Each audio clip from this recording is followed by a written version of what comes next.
Hi everyone and welcome back to the Lewis Pickering Football Show. On today's episode, it's another episode of Brother v Brother. We're going to be going over our game week 1 predictions, seeing what points we scored and just generally discussing how we thought the first game week of the Premier League went. And after that we're going to do our game week 2 predictions. Right, so there was 8 games in the Premier League this week and we're going to go over 4 at a time, tell you what we thought of the game and what we predicted, etc. Obviously the Premier League kicked off on Saturday morning. It was Fulham v Arsenal. I predicted a routine 2-0 win to Arsenal. But I got the correct score bang on with 3-0. Yeah. How many points do I get for that? 2 points for that. 2 points. 2 points for a correct score, and I get just 1 point because Arsenal won. Just going into the game, it was routine as you like. Absolutely routine. 3-0. Gabriel comes straight into the team. Got a goal clean and a clean sheet. Looks like a good signing. Aubameyang gets his customary goal, but I think we have to talk about William. Yeah, for your assist on your debut. I think it's a brilliant signing. Absolute brilliant. Yeah, it's people said, oh, he's old, he's too old, and that. I said it in my preview. I said, if you go take a player from a team who you're challenging with, who was one of their best players last season, it's a no-brainer. Yeah, what the Premier League experience is creativity, absolute no-brainer. And Lacazette obviously with the first. It'll be interesting to see if Lacazette's Arteta's first choice striker this year, because when he first come in, he preferred Nketiah. I think he likes his energy up front. But obviously Lacazette got the goal and it'll be interesting to see if Arteta sticks with him. Just one more little point I just want to talk about, like I did in my preview, Arsenal defensively since Arteta's come in. Yeah, you mentioned it, didn't you? Yeah. It's so solid. When would you think you'd say that about Arsenal? Solid defensively, but yeah. Yeah, but routine for Arsenal. Also just No. mention Fulham fans. Hopefully, you start Yeah. picking up some points because it might be a long season for you. Yes. So 2 points to Callum, 1 point to me. 3-0 for me. Yeah. Let's move to Selhurst Park and Crystal Palace v Southampton. I said 2-1 to Southampton. I said 2-1 to Southampton as well. We're both wrong on this one. Yeah, great opening result for Palace. That 3 points straight on the board. Zaha with the winner. Just to point out Southampton and people who didn't see the game, the man of the match was Guaita, the Palace goalkeeper, and he made a few really good saves, so he kept Palace getting the 3 points. So it's not all doom and gloom Southampton. I think you were quite unlucky. You come up against a keeper in really good form. That's no points each. We've obviously. Now we move on to West Ham. What is happening at West Ham? Every West Ham fan I've seen have said they're going down. I know. I was watching the Sardman one and they all put them. Everyone's really putting West Ham down big time. Like with me, obviously being a YouTube channel, I watch other people's predictions and stuff, and we've got West Ham mid-table. Every single person. We're missing some. Yeah, obviously the doom and gloom, and it's just, and then this result just is going to absolutely pile the pressure on Moyes. The board, I know the fans are upset with the board, Karen Brady, etc. But I watched the match. Newcastle went with a 4-4-2, Andy Carroll and Callum Wilson up front, and it really worked. A shock when I seen the lineup. I thought going 4-4-2 away from home in the Premier League, it's a bit risky, isn't it? Obviously. Yeah. But 2 debutants, Callum Wilson, Jeff Hendrick, 2-0 away win on the first game of the season. What else can you want? I know, definitely. But Wilson. Looks like a quality sign. We mentioned that, and we didn't know if he was going to go for last time we spoke on this, but what I want to require that is. Should have maybe waited to do my Premier League. But Jamel Lewis as well, clean sheet and looked good. Left back looks like a solid left back, solid addition. But yeah, West Ham. Our predictions. I said 1-0 to West Ham. Oh yeah, I said 1-1, so I thought it was going to be a bit close. Yeah, you were closer than me, but it wasn't even a contest really. Newcastle looked like they were going to win. Even first half was 0-0, but Newcastle looked like they were going to win. Got 2 goals, and West Ham were horrendous. Yeah, but good result for the Geordies. Cracking first win. Yeah, let's move on to our final game of this 4. Well, we knew this was going to be a cracking. Yeah, we said it. Was it the first 35 minutes? Was just stupid football. We said this was going to be the game of the weekend, but even the defender was shocking. But we love it. As a spectator watching that game, I watched it. It was absolutely fabulous. Like I couldn't have. Everyone tuned. It would be millions tuning in for that game. Leeds' first game back at Anfield, and you couldn't have asked for much more as a football honestly, so unfortunate Leeds. I mean, a striker's challenge in the box and they get a point taken away from it was the very least that they deserved. I mean, I loved the pressing. I know we talked about it, and I know Bielsa's his pressing style, but to go to Anfield and press like that and get the joys. Look, you're upsetting Van Dijk. Do you know what I mean? Yeah. Like he gives the goal away. Harrison was doing bits against Van Dijk. I mean, they had Liverpool rattled at. Well, Harrison Liverpool's 4 goals were from set pieces. Yeah, like, Harrison turned Trent inside out for the first, then Van Dijk makes a mistake for the second. That do you know what I mean? Bamford's goal. Yeah, it's poor. It's very poor. But that's what I mean. If you press high up the pitch and a defender makes a mistake, you're in there. Where if you sit back and he makes a mistake, you haven't got a chance. Look exciting later this season. That just proves it. But back to my predictions on this one. I had Liverpool to win, which wasn't looking likely until like the 85th, 86th minute. I had Liverpool 3-1 and then obviously won 4-3. What did you have? I had them 2-0 routine win. I knew it. I did say when we done our predictions, I said it won't be a walkover and Leeds will surprise a few people. That's why I had him to score. Yeah. A lot of people might not have had him even to score, which is going to go and score 3. Just a little note on Mohamed Salah. Looks absolutely sharp. So sharp. First game of the season, you normally think like, it could take a while to. But yeah, I know he's got 2 penalties, but overall, even his sharpest one of the pitch. Sharpest, obviously his second goal is outrageous. But just touch on Leeds' third goal as well. Glick scored when the cross come in the box. They had 5 men in the box. Yeah. That's outrageous, desire to get into the box and score goals. But yeah, that's our last thought. But Leeds should be absolutely fine this season. Like I said, they should have took a point from Anfield, and I think they'll be fine against every other team. Well, at least we got a point on this. Yeah. Oh yeah. Sorry. Yeah. So we both get a point for a Liverpool win. Let's move on to the next 4. Right, so let's move on to the last 4 games that we're going to discuss. First of all, on Super Sunday, the early kickoff was West Brom Leicester. Finished 3-0 to Leicester. I put 2-1. I thought it'd be a bit closer. I thought Leicester would get the win. Yeah, I put 2-0, so only just 1 off. Yeah, you were unlucky there. West Brom looked toothless up front. I mean, Leicester didn't even look great. I know they scored 2 penalties. They looked like they were obviously a much better side from West Brom, but to get beat 3-0 at home in your first game, it's doom, isn't it? And we had touched on 2 penalties, don't get it wrong, but we touched on Jamie Vardy might not be able to score 2 already.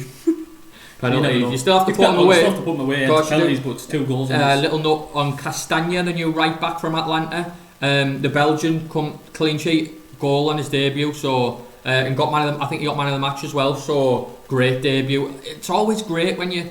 Obviously, they've just sold Chilwell. I know he's a right back, but then Justin's went over to left back. A sign to come in and get man of the match and a goal from a defender. It's just great. It just gives you so much confidence. Clean sheet. I know it's West Brom, but no, it's a Premier League game, isn't it? Still, I know. I agree. Keeping the clean sheet away in the Premier League is always good. And it was just routine for Leicester, but 2 penalties and West Brom looked toothless. Yeah.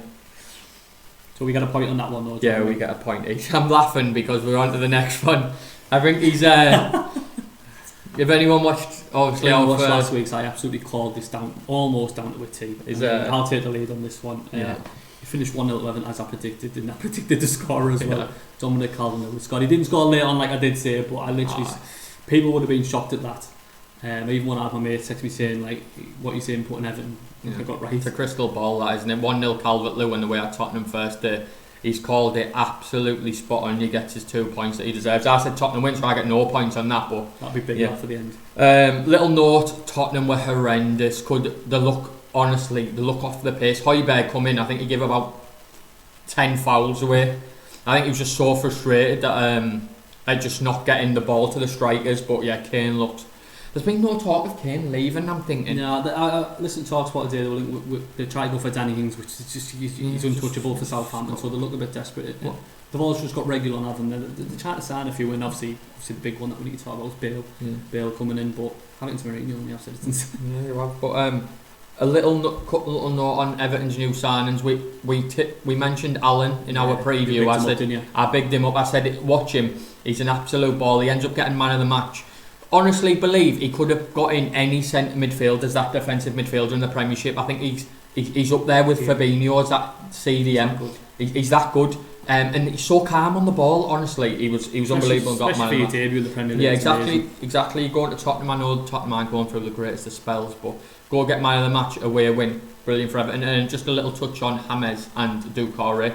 Doucouré, obviously Premier League experience, looked settled, but James got that touch, that quality. We said that, didn't we? Everyone writing him off, but he's still got that quality. You can't. He's just never lose on a sixpence, man. And give him 10 games in the Premier League and get his fitness up, and I think you'll see him back to his best. Next on, we're on to Sheffield United v Wolves. 6 o'clock ended up being on telly because they got the rights to every match is now live in September, which is good for the fans because the fans can't get there. So on this one I said 1-0 to Wolves and it was 2-0 to Wolves. I was really unlucky, but I get 1 point for the win. Yeah, I got a draw, so you've actually nicked a point from me on this round. I thought it was going to be a bit closer than it was, but 2-0 win at Sheffield. Yeah, 2 goals in 8 minutes, and then Wolves' shape is quality. Like Wolves' defensive record last season was outstanding. Porden set him and us up for the first beautiful finish, and Saiz gets a header, 2-0, and then Sheffield United they hit the post second half, had plenty of pressure, but Wolves just too strong defensively, and I think they'll be up there for the most clean sheets this season. Yeah, that's what I said with Sheffield United. If they go in front, it's like Wolves, they've got a good shape, but once they go behind, it's hard for them to break teams down. But yeah, that's a point for me. Yeah. And last but not least, Monday Night Football, the late game, Brighton v Chelsea, the superstars of Chelsea. How would they cope with their first game? And for me, not great. Obviously, Werner looked sharp, he won the penalty. But Havertz, I think the pace of the Premier League shocked him. I think it's a bit difficult, this one with Havertz. Coming in such big money, he's still a young lad, and he didn't look at the races whatsoever. Don't get me wrong, I'm not defending him in that sense, but it's his first game. I think the critics are going to be out there, but being your first game, I think. Oh yeah, I think you've got to give him time. I just think the pace of the pace of the game just really shocked him. Like, so maybe in Germany you could have a touch and then another touch, not in a Premier League set like midfield. That's it. One touch you've got to be. Shout out to Brighton for 60 minutes. I thought they were the better team. They made a mistake to give the penalty away. They then got themselves back in the game, and then Reece James. It's a once in a lifetime shot, and the 2-1 behind, and they've had to go again, and then obviously chasing the game. And then Chelsea, obviously Zuma got a deflected goal off a corner, and it's game over. But yeah, it was very harsh. Don't be disheartened, Brighton fans. Definitely. Obviously you'll watch the game. You're the better team for 60 minutes, even against Chelsea's big spenders. With that game, I went for 2-1 Chelsea, just out there. Yeah, I went 2-0, so yeah, a bit closer than me on this. Bit closer, but still a point each, and that wraps up our review of game week 1. And now we're going to move on to our predictions for game week 2. So first game we're going to predict and preview this week is the early game on Sky Sports, 12:30 kick-off between Everton and West Brom. Obviously we've touched on the results last weekend, and for me, I can't see anything but a routine home Everton win. 4-3-3 Everton played last week with Richarlison from the wide, and I think that suits him, getting in at the back post. I'm going to back him to score, Everton to win 2-0. Yeah, I've got 2-1. I just have a feeling that West Brom are going to score. I think they've got nothing to lose. Like, I think first game they've got a loss, and you really have to start going for games in the Premier League early on. I went for 2-1. I've got my crystal ball out again. I'm going to go James Rodriguez to get his first goal. So next game is the first of the 3 o'clockers between two newly promoted sides, and both suffered defeats in very different circumstances last week. I think if Leeds play anywhere near their peak, I think Leeds win at home. Little interesting, Leeds obviously got beat last night in the Carabao Cup by Hull on penalties. And they did change the team, but they still had quite a... Alioski, Jamie Shackleton. Yeah, they all played. Rodrigo started. The only thing I don't understand with cup rounds, like when you're like a newly promoted team, I think you want to build the momentum. Yeah. And obviously I know you have to make some changes, but you want to build momentum. Winning feeling is the same in any competition for me. But yeah, like I said, if Leeds play like they played last week, it's a 2-0 home victory. I think Bamford will get on the score sheet again. What you saying? Yeah, I've got, unlucky Fulham fans, I've got back-to-back 3-0s for you this week. I think if they play it like anywhere that they do against Liverpool, against a Fulham side, I think it could be disastrous for Fulham. So now we move on to the Wilfred Zaha derby. But Man United welcome Crystal Palace in their first game back in the Premier League. Obviously they missed last week. It's 5:30 on telly, obviously, because all of them are. Man United towards the end of last season was title winning form, and I think the fans secretly think that they couldn't have a title challenge this season. I think it's going to be very difficult. I think the top 4 is very tight this year. I know Palace got a home win and a good result last weekend, but I'm going to back Man United at home 3-0. I've got 3-1. I'm actually looking forward to seeing Man U back. That front 4. I'm looking forward to Fernandes, Martial, Greenwood and Rashford. Hopefully Greenwood starts and everything's forgotten about. Now we move on to the 8 o'clock kick-off on Saturday night, a London derby between Arsenal and West Ham. Obviously very different results last week. Arsenal at the Emirates, very, very good defensively, very good going forward. Aubameyang to get another goal. 3-1 Arsenal, getting West Ham to get a consolation. Yeah, I've got 2. I don't think they'll even get a goal. I just think it's one club's on the up and The club's on the down. I think it's going to be 2-0. A bang out the score again. So let's move on to the 12 o'clock kick-off on Sunday. The early kick-off first of 4 live games. A great day for football fans. Southampton v Tottenham both got defeats in very different circumstances last week. Southampton very unlucky, Tottenham very poor. This is a tight game for me. I've and ahed either way. I'm going to go for a goal scoring 2-2 draw. I'm going to go for a 1-1 draw. So very, very similar on that. I just think Southampton very unlucky. Like you said, Crystal Palace gate was another match, and both yin and yang. I just think it'll be a close affair. So now we move on to the second game on Sunday, and it's Newcastle v Brighton. I think these teams will finish round about the same this season. Newcastle very good win last weekend, and Brighton very unlucky. So I think it's going to be a close game. I'm going to back a 1-1 draw. Trossard to get another goal. If you watch my preview, I recommended Trossard to look out for this season, and obviously he got his goal against Chelsea. I'm going to back him to score, and Callum Wilson to get his second goal in 2 games, a 1-1 draw at St James's Park. Back 2-1. I've gone for the Geordies to get their second win of the campaign already. I watched a bit of this game, Newcastle's last game, and Alex Saint-Maximin, what a player he is. He creates a lot of chances, and look out for him. So now we move on to the game of the weekend. What a game for this game week 2. Chelsea v Liverpool, both free-flowing and both look vulnerable at the back. I'm sitting on the fence a bit, but I'm going to go for goals. I'm going to go for a 2-2 draw at Stamford Bridge. Loads of attacking players on shore. Got a big call me. I've got to Chelsea to beat Liverpool 2-1. Liverpool to taste defeat, and that doesn't happen very often with this Liverpool side, especially in the Premier League. But I've got my crystal ball out yet again. Timo Werner not only get his first goal, get his first 2 goals in the Premier League. 2-1 at Stamford Bridge. Big calls. So moving into the last game on Sunday night, 7 o'clock kick-off. If you've still got football in you, then you'll be watching this, your 4th game on Sunday. Leicester v Burnley. Obviously Burnley's first game they missed last week, and Burnley are always tough to beat. So I never see them really getting smashed at all. I fancy Leicester, but tight, 2-1. Very, very similar for me, but I'm going for 1-0. Yeah. Can Vardy score again? Penalty. And now we move on to Villa's first game, 6 o'clock on Monday night on Sky. Sheffield United got beat last week. I don't think they'll want to get beat again. I know it's only 2 games into the season, but you just don't want to start off with 2 defeats. They go to Villa, who's just broke their record transfer with Ollie Watkins, scored straight away in the Carabao Cup. It's obviously you always want to get off to a goal scoring start on your Jack Grealish as well, signed a 5 year. It was just huge. God knows what he's on now, but my God. Didn't see it coming. I didn't. Well, he did say actually. I watched the game. In his interview, said he was an arm with him doing it, being honest as well. So it's a good sign, and it's a sense of a re-sign. I think it's maybe it gives Villa 10 times the chance of staying up as if he wasn't there. Obviously, he just creates everything. His goal in the Carabao Cup, his volley off the from straight from a corner. Absolute brilliant player. Even when he set up I think he's got to be pushing on the door for England now to be a starter. Never mind just in the squad. So much creativity.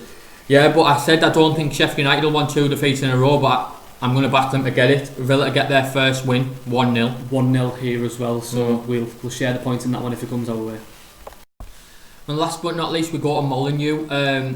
Wolves done the double over Man City last season. Obviously, only team to do so last season, only team to do so in countless years, you know what I mean. Maybe a bit of a bogey team for Manchester City, and going to Molineux is always hard enough. Man City's first game, I'm looking forward to seeing Man City and how they line up. Is Ake going to be a regular, and is Ferran Torres going to be a regular?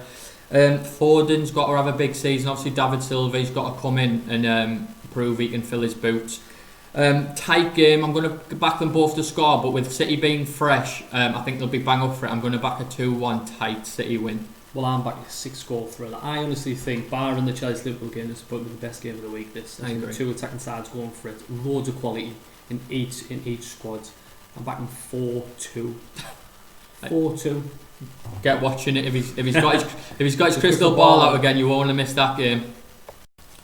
So that's the end of our Brother v Brother review of game week 1 and preview for game week 2. As you can see above our heads, it's been a good start for Callum, 7-5, and we're going to be telling you our points every week and keeping you updated on who is going to win at the end of the season. As you know, there's going to be a forfeit. We haven't had any comments about the forfeits at the end. Like I said, I've got a few in mind to win. Yeah, we've got a few in mind, but we want to do something that the comments. If you lose over the season, you deserve a forfeit, and we're going to obviously video it as well, the forfeit that we end up doing. He won't catch me now anyway. So but 7-5, long way to go. Game week 1 of 38, and obviously we've got our tables. But yeah, this has been the Brother v Brother show. If you've liked the video, please hit that like and subscribe button, hit that notification bell, and like I said, you're going to be seeing a lot of us. Get in the comments below, Team Lewis, Team Callum. Team Callum. We'll catch you on the next time. Bye.